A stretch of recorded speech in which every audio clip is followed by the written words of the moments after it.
السلام عليكم. كنتمنى ان هذا الفيديو يلقاكم في احسن الاحوال. عواشركم مبروكه. غادي نشارك معكم جميع الاسرار نتاع حلوه اللوز. كما كتلاحظوا هنا غادي نخدم معكم الكعبه وغادي نخدم معكم هاد الميلجات هادو. غادي نعطيكم جميع الاسرار باش تنجح معكم. الثمن تاع البيع هنا انا جاتني كوموند تاع حلوه اللوز وقلت نصورها باش نشاركها معكم. الثمن تاع البيع البنات غادي نعطيه لكم وغادي نعطيكم كذلك الثمن تاع المقادير فاش غادي يتقاموا لكم هاد حلوه اللوز. غادي نعطيكم جميع الاسرار نتاع الكعبه اللي ضروري هي اللي كتكون شويه صعيبه في حلوه اللوز باش تنجح معكم وما تنفخش معكم ما تبوقش معكم، حيتاش طريقه الطياب حتى هي مهمه. ها نتوما كما كتشوفوا الكعبه غزال ما كتنفخش نهائيا، كتبقى كما كطيبوها كما كتشكلوها كما كتبقى. وكذلك هاد الميلجات هادو. ونبداو على بركه الله في المقادير وطريقه التحضير. وما تنساونيش حبيباتي باللايك بطبيعه الحال الا عجبكم الفيديو، وشاركوا الفيديو مع الاحباب والاصدقاء هكا باش كتعم الفائده. واللي مازال ما اشتركت في القناه اشتركي اختي وفعلي الجرس باش هكا كيوصلك كل جديد. كما كتلاحظوا هنا البنات غادي ندير نصف كيلو تاع الدقيق بطبيعه الحال، الدقيق الذي يكون خاص بالحلويات. غادي ندير معاه 125 غرام تاع الزبده، من الاحسن تكون حيوانيه، وجوج معالق نتاع السكر كلاصي. انا هنا الزبده درت واحد داك النص وهاني عاود ضفت النص. انا خدمت هنا غير فوق البوطاجي فوق سطح العمل باش كتجيني الخدمه ساهله. غادي ندير ضروري واحد القبيصه نتاع الملحه، راني درتها انا في الاول مع الدقيق ولكن ما صورتهاش، ضروري باش كيجينا الذوق معتدل. وجوج معالق كبار كما قلت لكم تاع السكر كلاصي. كنبسوا هاد العجينه هذه مزيان مزيان البنات بيدينا. عاد كنضيفوا هاد البيضه هادي. انا هنا غادي نضيف غير نصف بيضه، حيتاش هنايا بيضه كامله درتها وغادي نطربها وعاد نضيف النص ديالها، حيتاش هنا غادي ندير غير نص كيلو تاع الدقيق. الا درتو كيلو تاع الدقيق غادي ديروا ديك البيضه كامله وغادي ديروا 250 غرام تاع الزبده الذي تكونوا ذوبتوها بطبيعه الحال. هنا غادي نعجن هاد العجنه هادي، غادي نجمعها غير غادي نجمعها ما غادي ندلكها ما حتى شي حاجه. غادي نجمعها بما الزهر. هنا ما الزهر البنات درت انايا هنا درت نص كاس في الاول وضفت عاود ربع كاس، يعني في المجموع جاني كاس قل ربع نتاع كاس العنبه. العجنه خاصها تكون قاصحه البنات، الا جريتوا العجنه عرفوا ان حلوه اللوز راها ما غاديش تصدق معاكم، ضروري تكون قاصحه وشاده في راسها. هنا كما كتلاحظوا غادي نجمعها وغادي نلويها في السلوفان وغادي نخليها كترتاح. هي على الاقل تقعد واحد جوج سوايع باش تجينا لاباط تجينا زوينه. انا هنا خدمتها في الليل البنات وخليتها، المهم هادشي كامل خدمته في الليل وخليته كيرتاح. غادي نخدم حتى العقده نتاع اللوز في الليل وغادي نخليها كترتاح حتى لغدا ليه عاد كنبدا كنشكل باش كنسهل عليا الخدمه. لغدا ليه في الصباح كي كنفيق كنبدا بالخدمه نتاع التشكال، كنشكل في حلوه اللوز. هنا اللوز البنات كنشدوه طريقه نتاع اللوز باش نخدموه، كنشدوه كنغسلوه واحد 3 المرات بالماء البارد باش كتحيد لينا ديك الغبره ديالو، وكنكونوا موجدين على جنب الماء الطايب الذي يكون طايب. منين كنغسلوا داك اللوز مباشره. انا درت كيلو نتاع اللوز هنا البنات. منين غسلت داك اللوز مباشره كندير معاه كنديرو في ديك الكاسرونه وكندير عليه الماء طايب وكنخليه غير كتجي طالعه فيه ونشعل عليه البوطه، غير كتجي طالعه فيه الغليه كنطفيو عليه وكنخليوه نحطوه فوق شي كتانه ولا سربيته كينشف الوقت الكافي. المهم جوج سوايع ما تدوزوهاش البنات. شو دابا انا كان عندي الحال بارد جوج سوايع ما تدوزوهاش، اما الا كان الصيف راها نص ساعه كافيه باش ان اللوز ينشف. عاود ما خاصكمش تخليوه ينشف اكثر من القياس، حيتاش فاش غادي تجيو طحنوه ما غاديش يتعجل لكم، ما غاديش يدير لكم ديك العقده نتاع اللوز. صافي انا هنايا من بعد ما ساليته البنات تنشف دوزته في الهاشوار. ضروري ما كدوزوه في الاول في الهاشوار باش كيتسهلوا المأموريه ان العجينه تعجل لكم، هاد العقده تعجل لكم دغيا. حطيته في ديك من بعد ما دوزته كامل في الهشوار حطيته في داك البانيو وضفت ليه نص كيلو نتاع السكر سنيده. دائما العقده اللوز الا درتو كيلو ديروا معاه نص كيلو نتاع سنيده، الا درتو 500 غرام نتاع اللوز كديروا معاه 250 غرام تاع السكر سنيده. كنخلطهم مزيان ودوزهم في ديك الطحانه البنات. صراحه خرجت لي غزاله كدير العقده من داك الشيء. المهم هي اللي درت فيها انا العقده. كتبقاو كتطحنوا فيها وكتهودوا، المهم كتطحنوا واحد 3 طحنات حتى 4 طحنات بحال هكا عاد باش كترجع لكم عقده. المهم منين كترجع لكم على شكل عجينه كتبدا تشدوها بحال هكا وكتبدا تعجن لكم، ديك الساعات راها جاهزه. انا عجنت داك طحنت داك العقده نتاع اللوز كامله كيلو. ديك الساعات حطيتها هنايا فوق البوطاجي وكنضيف ليها المقادير. ضفت هنايا البنات الزبده 100 غرام تاع الزبده اللي تكون حيوانيه. ضفت ليه كذلك البنات واحد المعلقه نتاع الكونفيتير، وضفت كذلك معلقه صغيره نتاع الجليكوز. درت معلقه صغيره نتاع الكونفيتير المشماش ومعلقه صغيره نتاع الجليكوز هكا باش كتجينا معلكه ديك العقده نتاع اللوز. وضفت هنا كما كتلاحظوا واحد راس معلقه نتاع النكهه نتاع اللوز، كتعطي واحد النكهه زوينه بزاف. واللي ما بغاتش النكهه نتاع اللوز، المهم انا صراحه هذه هي النكهه اللي كتعجبني. ما ديروش الروح نتاع اللوز كتجي مره وكتجي خايبه، ديروا النكهه. كتباع ب5 دراهم ديك البيطه الصغيره، الباطه الصغيره، العلبه الصغيره شريتها ب5 دراهم وكتاخذ لكم مده طويله. المهم واخا اللون ديالها راه مغموق، ولكن هذيك النكهه نتاع اللوز كتجي رائعه بزاف. ولا بغيتو ديروا الفاني ديروا الفاني، بغيتو تنسموا بزهره البرتقال نكهوا بها، ديروا ساشيه نتاع زهره البرتقال. صافي كنبدا كنعجن البنات، كنعجن لهاد العجينه نتاع اللوز، كنعجنوها مزيان مزيان، خاص تهد ليك مزيان. وهنا كنبقى كندخل فيها ماء الزهر. كما لاحظتوا انا حطيت حدايا نص كاس نتاع العنبه نتاع ماء الزهر، وبديت كنحط بالملعقه. ما عمركم تكبوا بالكاس في العجنه باش هكا ما تجرى لكمش العجينه وتجيكم ضايعه. خاص تبقاو تعجنوا وتضيفوا غير بالملعقه الكبيره، ملعقه ملعقه حتى تشوفوا القوام ديالها. ومره مره نتوما كدلكوا في العجينه وانتوما كتشوفوا بحال هكا تشكلوها. الا تشكلات لكم مزيان وما دارتش لكم دوك التشققات يعني راها واجده، الا دارت لكم دوك التشققات يعني راه باقي ما وجدات. انا هنا صافي وجدات ليا العقده نتاع اللوز كما لاحظتوا رطبه وما كتجيناش جاريه. العجينه نتاع اللوز اللي كتخدموا بها خصوصا الكعبه خاصها تكون معكم قاصحه شاده في راسها، الا جريتوها راه تنفخ لكم الكعبه في الفران، ما غاديش تصدق معكم. فاش ديروا بحال هكا صافي هنا كما كتلاحظوا منين كنبقى كنشكل كنساليو العجينه ديالنا نتاع اللوز، العقده نتاع اللوز كنشكلوها بحال هكا البنات، ما كتهرس لينا، ما كدير لينا دوك التشققات، يعني راها واجده معانا. سمحوا لي البنات على الصداع. المهم انا كندير المونتاج وبنتي كتهضر حدايا. كما كتلاحظوا كديروا بحال هكا الكعبه، كديروا شي شكيلات، خاص ما يكونش ديك العجنه اللوز ديك العقده نتاع اللوز كدير لكم التشققات. هنا كما كتلاحظوا البنات من بعد ما ساليت هدلكتها مزيان، وإلا خرجت لكم الزيت البنات من العقده ما تخافوا ما حتى شي حاجه، راه كل عقده كل لوز واش كيخرج الزيت ولا ما كيخرج الزيت. انا هذه راه ما خرجت ليش الزيت بتاتا، ولكن الا خرجت لكم الزيت حيتاش ديجا خدمت العقدات نتاع اللوز اللي كيخرجوا الزيت، الا خرجت لكم الزيت تبقاو تعطيوها في ماء زهر غير شويه بشويه، وانتم دلكوا فيها حتى كتولي تشرب ديك الزيت ديالها. صافي ما تخافوا حتى من شي حاجه.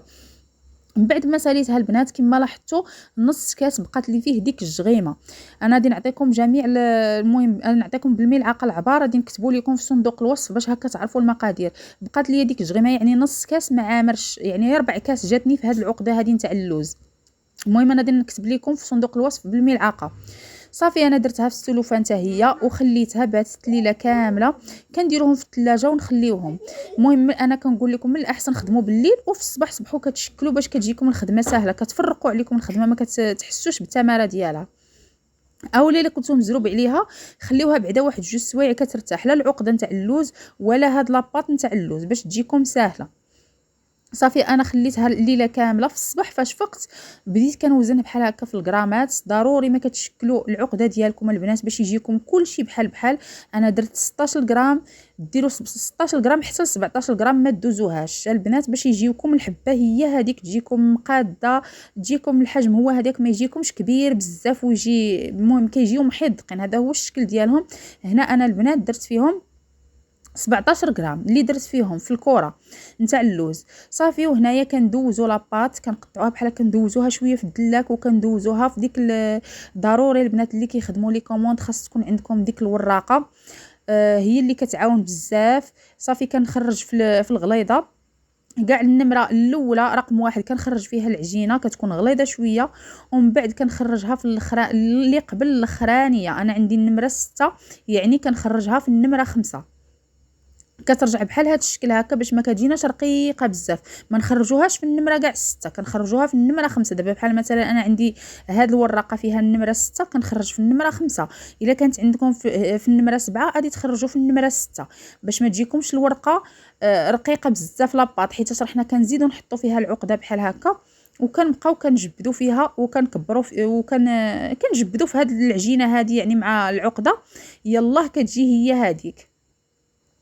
صافي كندير بحال هكا البنات، وكنبقاو اول حاجه كنقرصوا دوك الجوانب باش ما كتخرجش لينا العقده مع الجوانب، وديك الساعات كنبقاو كنطلعوا ديك الكعبه كنطلعوها الفوق من التحت كتبقى غليظه شويه، وكنبقاو كنطلعوها بحال هكا الفوق، يعني كتكون في الوسط اللي كتكون شي شويه رقيقه، والفوق ما نرقوهاش بزاف عاوتاني تتبقى كتهرس لينا.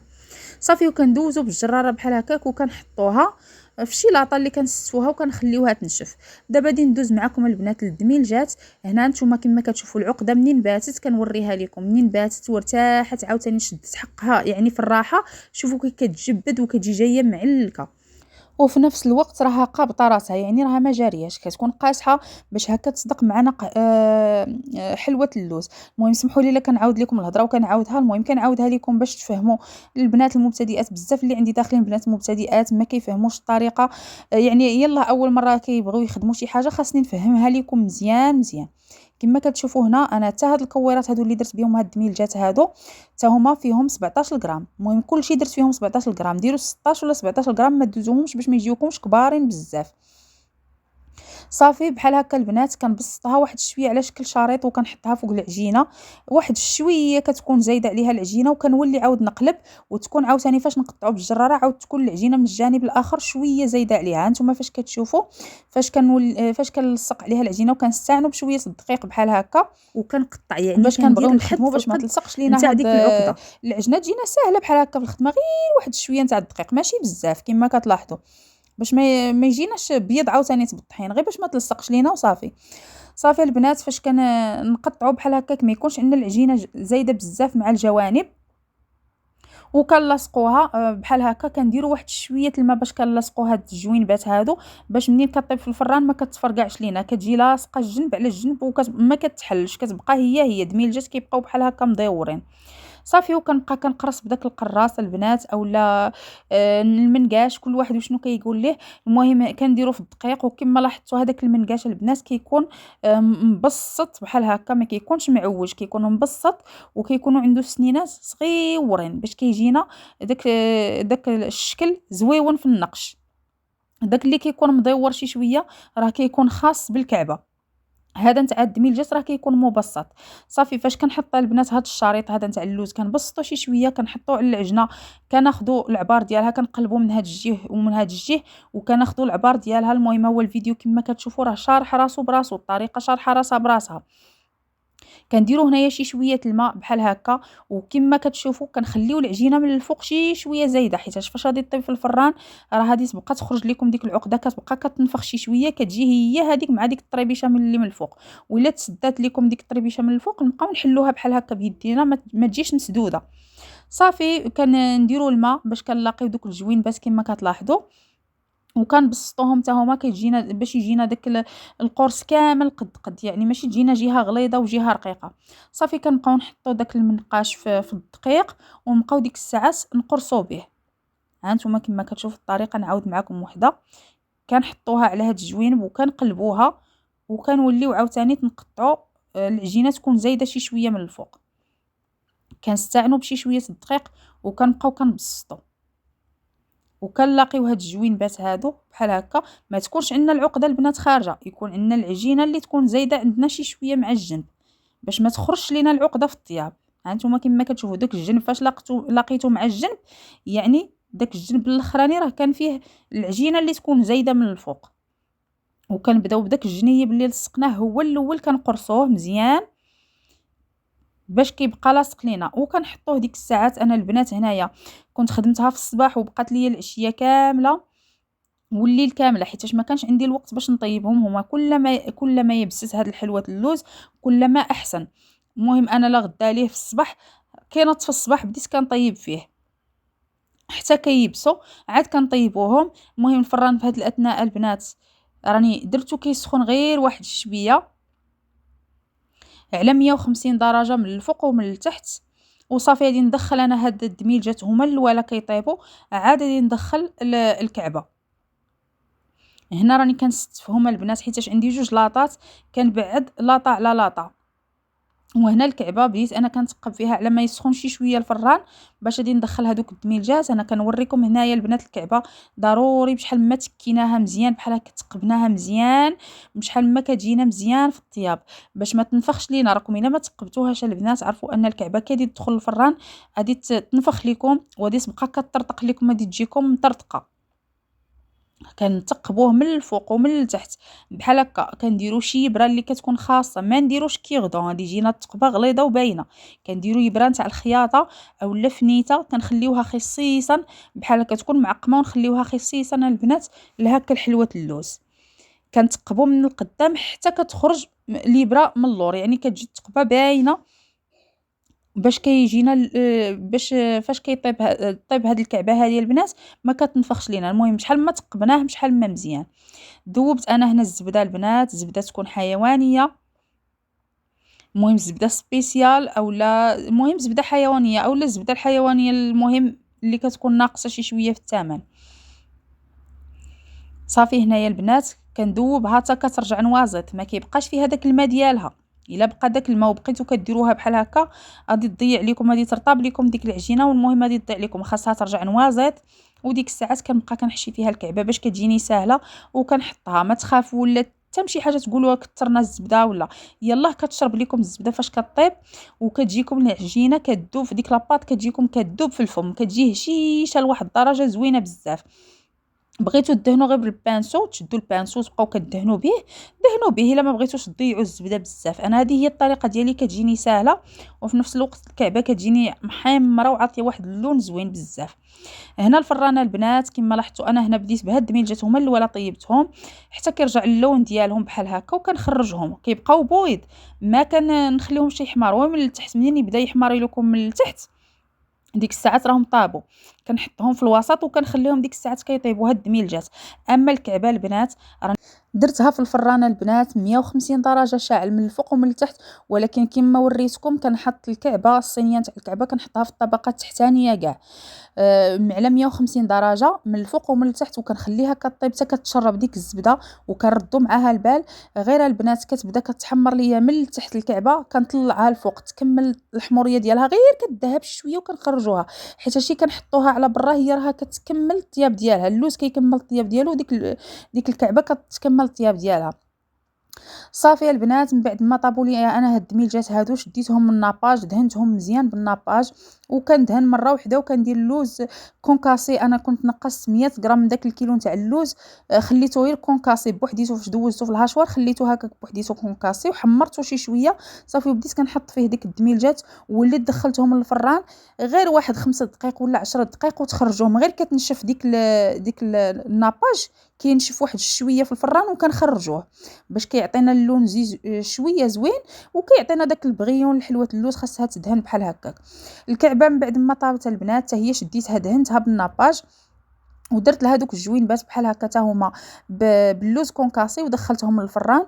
هنا راني كنت ديجا دخلتها للفران وشوفوا اللون ديالها كي كيخرج ما شاء الله زوينه مذهبه، يعني اللون ديالها غزال. حتى هي كندهنها بالناباج مزيان وكندخلها المهم ماشي كندهنها مزيان تنغرقها بالناباج، كندهنوا البانسو وكنشفوه من داك الناباج ونبقاو ندهنوا يعني ما يكونش فازق بزاف بالناباج وندهنوا باش كتعطينا داك البريون. كندخلها للفران حتى هي غير كتنشف ما نخليوهاش بزاف، الا خليناها بزاف يقدر تقساح بداك الناباج والطياب. غير تنشف شي شويه واحد 10 دقائق وديك الساعات نخرجوها كنخليوها تبرد بحال هكا. انتما كما كتشوفوا ما كتنفخ ما حتى شي حاجه كتبقى في القوام ديالها. بغيتوا تخليوها بحال هكا البنات خليوها، بغيتوا ديروا لها داك اللوز كونكاسي مع الجوانب ديروا لها اللوز كونكاسي مع الجوانب. صافي البنات انا هنايا عطاتني ديك كيلو نتاع اللوز جات معاه كيلو نتاع اللوز دخلت معاه كيلو قل ربع نتاع لاباط نتاع العجينه اللي دخلت معاه. وهنا داك اللوز راه حتى هو خرجت منه كيلو نتاع اللوز خرج منه 100 غرام نتاع اللوز كونكاسي فاش طحنته في الهاشوار ودوزته في الفران حتى الذهب وخليته باش كيجيني هكا كيلو مكمول. المهم هادشي كيلو مكمول نتاع اللوز خرج ليا 2 كيلو ونص نتاع كامله 2 كيلو ونص وافيه نتاع الحلوه، واحد 3 الحبات شاطوا ليا بحال هكا نتاع الحلوه اللي شاطوا. انا باش بعتها البنات ب140 درهم للكيلو. هي فاش جمعت ليها القوام ديالها خرجت ليا بشي 105 دراهم ولا 110 دراهم نتاع المقادير اللي حطيت فيها، وبعتها البنات ب140 درهم للكيلو، يعني راني ربحت فيها، راه جاتني تبارك الله. المهم كنتمنى ان الفيديو يكون نال الاعجاب ديالكم. هنا انا راني كنوزن في الميزان باش يجي الميزان مضبوط، وكندير بحال هكا في هاد الكريطنات هادو، كندير تحتو بابي الومنيوم وصافي كنديهم لمولاتهم. المهم كنتمنى ان الفيديو يكون نال الاعجاب ديالكم. اي تساؤل البنات ولا ما عرفتوش لشي حاجه كتبوها لي في التعاليق ان شاء الله نجاوبكم. نخليكم في امان الله وحفظه، والى اللقاء في فيديو مقبل ان شاء الله وبحول الله. ما تنسونيش حبيباتي باللايك هكا باش كتشجعوني وتخليو الفيديو يوصل بزاف نتاع الناس، وكذلك اللي كتشاهد القناه ديالي لاول مره اشتركي اختي وفعلي الجرس باش هكا كيوصلك كل جديد. هانتوما كما كتشوفوا البنات الكعبه كتجي ما شاء الله غزاله. اهم حاجه نسيت نقولها لكم البنات، المهم باش انا كنقول لكم تبعوا الفيديو كامل باش هكا كتفهموا الطريقه نتاع الطياب. فاش طيبوا البنات الكعبه تخليوه الفران مبسم، ما تسدوش الفران. بحال انا عندي فران كهربائي كندير نشد واحد السربيته بحال هكا اللي ما تكونش كتحرق، سربيته تكون غليظه، وكنحطها البنات على الفران، على الفم نتاع الفران، يعني الفران ما كنسدوهش كامل، كيكون محلول شي شويه باش هكا ما تنفخش معنا الكعبه في الطياب. اما حلوه اللوز بصفه عامه ماشي مشكل، الا بغيتو تسدوا عليها الفران سدوا عليها الفران راه ما كتنفخش. اللي هي الكعبه البنات ما خاصكمش تسدوا عليها الفران، يكون مبسم شي شويه، يعني محلول شي شويه من الفوق، ما نحلوهش كامل غير واحد شويه باش هكا كتنجح معنا الكعبه وما كتنفخش لينا. المهم هذا هو الشكل النهائي. كنتمنى ان الفيديو ينال الاعجاب ديالكم، والى اللقاء.